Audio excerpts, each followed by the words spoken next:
Hello everyone, I hope you're doing okay today and welcome back to the channel. So today, as of recording this video, it is currently National VCR Day. Now, I didn't know this was actually a thing until last night. I was looking on my phone, just scrolling along, and someone posted this picture of a VCR and said National VCR Day. And I was like, I've never heard of that. Because, I've only been into the VCR stuff for about a year now, so I'm not, a complete expert on all the stuff, but I'm a massive fan. I'm just not a complete expert. But I didn't know of this, so I Googled it, and yeah, it is a thing. It says National VCR Day, 7th of June. So I thought, okay, cool. Why not make a video of one of my really nice VCR machines? And one of them that I picked to do a video on is this Sharp My Video. I can't even remember the number because it doesn't actually say. It just says My Video. Oh, yeah, it says there. Dumbass. It says VC-471. So that's the number. Sharp VC-471. These are really, really rare now and hard to find. This one I found on eBay, and it was with the original box. The original box was in okay condition, but this was actually brand new. It's never been used. I think the person took out the box, turned it on, looked at it and thought, okay, and then put it back in the box. So it's never really been used. And what is cool about it is if you look at the sides and the top, it's actually still got its protective film on it. So it keeps it nice and shiny and nice and protected. It's not actually been peeled off, because back in the day you would actually peel that off, and this has not been peeled off. So that was pretty cool. It's not a hi-fi stereo 4-head machine. It's nothing like that. It's not like a special high-end machine. It's just a basic Sharp.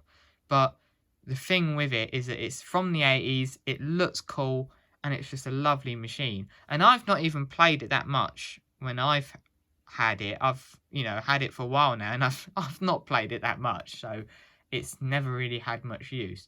What I also like is here, it's actually like metal. It's a metal door, and I really like that. That is really smart. That was a nice touch. And I like the coloured buttons as well. And it's still got its sticker on it, so that's pretty cool.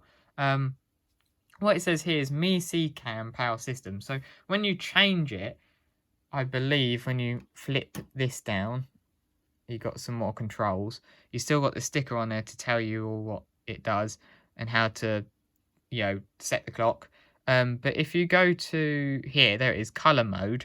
You can't see it on the camera at the moment, I don't think. But on color mode, you've got Power 2, Power, and VC-Cam. One of them actually switches it to black and white, which you don't really want, but if you want to watch your black and white, you can. But I'll go more in depth on that in a minute.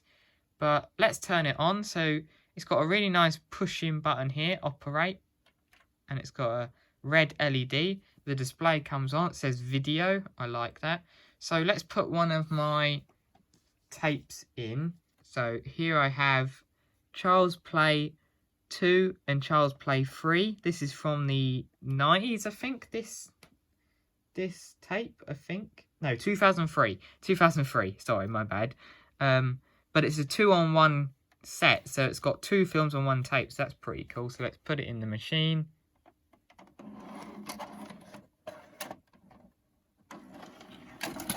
It's not actually that loud either, which was nice. So there you go. And I don't think straight away it laces it up, because you can't hear it, and it doesn't straight away lace it up when you put it in, so that's pretty cool. So let's wind it on. Hear how quiet that is. That is really quiet for an 80s machine, because some of the 80s machines were actually quite loud. So there you go, you can hear it. Let's stop it. Let's play. You get a red LED light up. Let's have a look on the TV if it's showing up. Okay, so here we are. It's currently playing back, and the picture is actually really good because I've actually watched Charles play 2 and 3 on this machine, so I've already seen what this tape looks like on it, and I know it was really good, but as you can see, it actually looks really good. And this is playing on I think it's a 2019 or a 2020 Sony Bravia, and this is a 4K HDR. And as you know, if you do know, some VCRs and VHS tapes just will look terrible on, modern TVs. They just will, suffer, and just you won't get the best out of them. So that's why it's always good to still have a CRT if you can. But actually, it's looking pretty good. Okay, so let's have a look at some of the features on the machine. Let's press stop.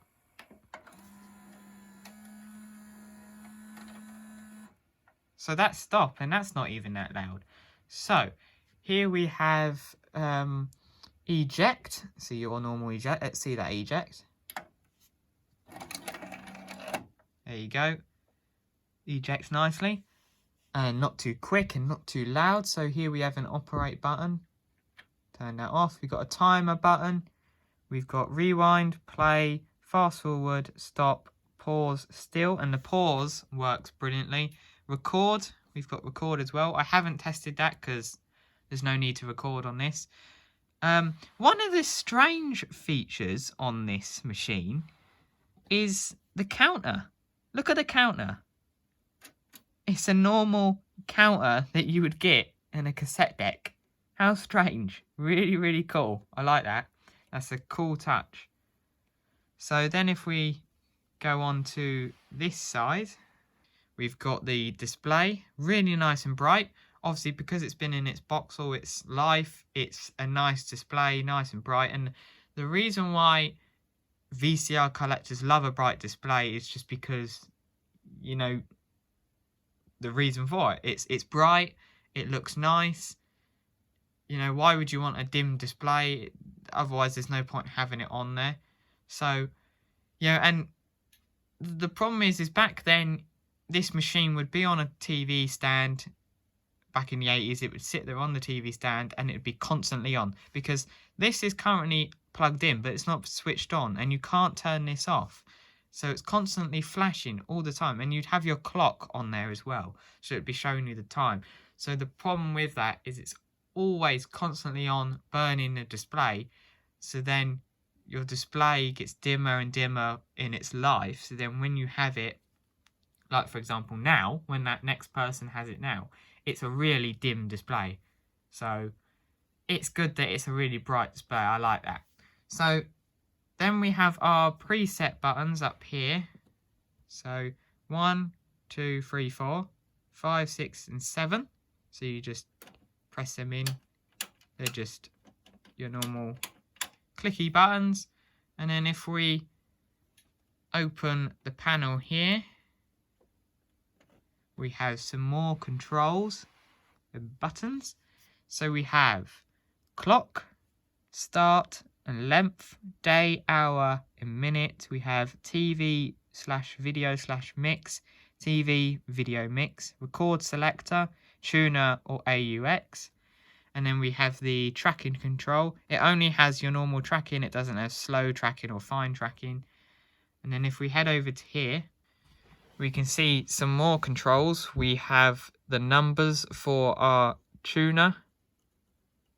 And this pen here, it's sort of like a pen you would put in there, and that would adjust these, because otherwise there's no other way of adjusting them. And that would save your presets. Basically, you could tune it to where you like, press that, and that would basically save it. And then next time you want to watch that, you just press that in, and it would come up on that preset channel.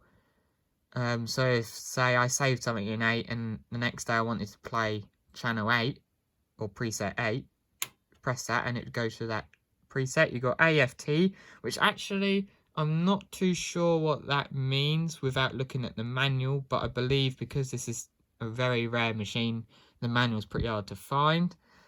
You've got color mode, PAL 2, PAL and ME Cam, so you can adjust that. Like I said, one of these actually makes it black and white, so I just keep it on PAL 2.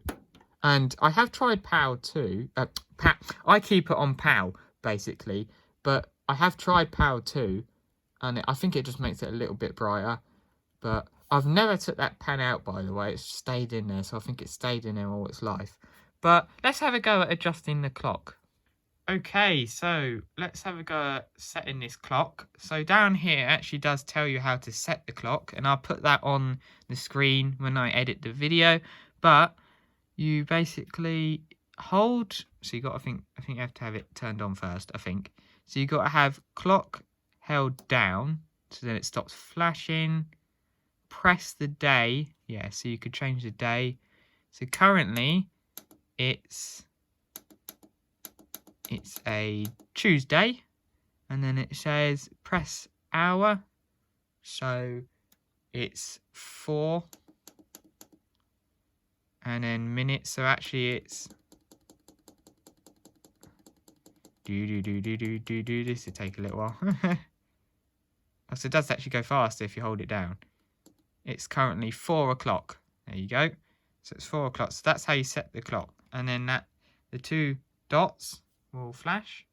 And that's your clock set. So then you'll see in a minute, it will go 4:01. It's still currently 4 o'clock at the moment as of recording this. So it changes in a minute. A few moments later. So there you go, it's changed, 4:01 now. So it is working properly. So that's cool. So if I had this plugged in all the time, which I don't because I don't want to wear the display out, I could just have my time on there all the time. But obviously I'm not going to do that. So you also get the chance, like it says there, to set automatic timer recording. So you can set automatic timer recording, but I don't really want to go messing with that. I mean, yeah, it's been in its box all its life, but it's not been serviced or anything, so I don't want to be, you know, messing with recording and all that and bugger it up basically. But yeah, so, and I believe actually before I close that, yeah, length. So this bit here, start and length, that would be for your timer recording. Yeah, start, length. Yeah, so that's your timer recording, so we don't need to mess with that. So yeah, okay, so just as a test, I sort of wound the tape on and it nearly reached the end, and I stopped it because I get sort of like worried that I end up wearing out the machine's, you know, heads and all that, sort of winding it back and forth. So I didn't wind it on straight to the end, but it was probably nearly finished, about that much. And it's actually not a slow machine. It's probably one of the fastest ones from the 80s I've seen, because some of them are quite slow. Down the line towards the modern machines, they picked up their speed and they got much quicker. I mean, some of the combos have jet rewind, and it's like, Jesus Christ, it's like a powered jet. I mean, that's why they've called it jet rewind. And one of the Sonys I have actually has a sticker on it saying 60 seconds 180 rewind. That's basically saying it can rewind a 3-hour tape in 60 seconds. I mean, that is mega quick. 60 seconds, you know. And I've actually tested that, and it is pretty accurate. It can do it. So that's pretty impressive. I mean, for a machine that's probably from 1982, because I don't know the exact year on this, but I'm guessing from the looks of it, 1982. So that is pretty impressive that it can wind a tape back and forth as quick as it did. I mean, it was about, I think, 3 minutes, 4 minutes. That's not bad. So I'm pretty impressed with that. You can really tell that Sharp really made an effort with their stuff, and some of their equipment was really nice. I mean, I've been a fan of them for ages, since I've been in the hi-fi collection, you know, collector community thing. And I've loved it because I love seeing all the stuff that Sharp have made. All their stuff was really quite interesting. You know, the colours that they had and the features, and, you know, they invented both sides play that no one else ever made. That, you know, the needle, well, you know, the stylus would go under the record and play the other side without you flipping the record over. That's pretty cool. But if we look in the Sharp Audio TV Video 1984 to 85 catalogue, we can see that there was some nice stuff. I mean, I'll put some of the photos on the screen for you when I edit the video. But this is the VC-471. And I can't find any catalogue or any manual that features this deck. This is so rare. It's just crazy. But when you look at the 481, you can see that it's actually got a remote input. So here, where it says made in Japan, that model actually features a remote input. So you could actually have a wired remote. So that was pretty cool. And that's a basic machine just like this one. It's not got no hi-fi stereo. But if we go to the other one, here it is, 486 GB, that's actually stereo with a wireless remote. So it's this stuff obviously, you know, was really nice. The models, as you got further up with the models, you had better features. There was just so much, you know, and it's sad because we don't have anything like that anymore. You know, stuff just isn't built like it was back then. You know, this is heavy. It's just so heavy. You pick this up and you nearly fall over. I'm not joking. It actually is. It weighs an absolute ton. So that's just crazy. Yeah, if that was built now, it'd be made in China. It would have been plastic as, you know, hell. It just would have been absolute shite, basically, without swearing. But yeah, the actual VC-481 GS, the other model to this, actually came in silver like this one, and it actually came in like a brown bronzy colour, which I don't 100% like. I mean, it's alright, but it's not brilliant. But I prefer the silver. But I don't know if this came in the same colour, that brownsy colour. I mean, maybe this one did. Maybe that answers my question, did it come in another colour? It could have done. But, yeah. I recommend you to check out some of these catalogues that I've found. I will put them in the video description. It goes through all the CRTs that Sharp made in 84 to 85 from this catalogue. Not every single TV, but I mean, some of the CD players they made were incredible looking. They just were beautiful. I mean, some of the basic hi-fis that I'm looking at now, I mean, they're you know, they look plastic, but they were probably reliable and they worked. Unlike now, they would have been absolute crap. But I'll put the catalogues link in the video description. I got it from the website Hi-Fi Engine, which do a lot of manuals and stuff for VCRs, cassette decks, you know, hi-fi equipment. They just do manuals for all of it. And now and then it gets updated. If your model isn't on there, sometimes it will be on there. Someone will update it. And if you've got a manual that's not on there, you can actually sign in, make an account, sign in, and put your own manual on there. That's pretty cool. So all you need to do is create an account if you don't already have one. And then you can have a look at the manuals. Download them and have a look. So, yeah. So, I hope you guys enjoyed this video. I actually did enjoy making it. Sometimes I've made a video and it's just been scrapped because I've not enjoyed it or it's just too long-winded. So, sometimes I like to keep my videos short so that people don't get bored. I mean, I've been recording this clip for 5 minutes now, so I think people have probably got bored, but unless I've edited it. Thanks for watching, and yeah, bye guys. Oh yeah, and happy National VCR Day. Go and record some tapes, you know. See you guys later. Bye.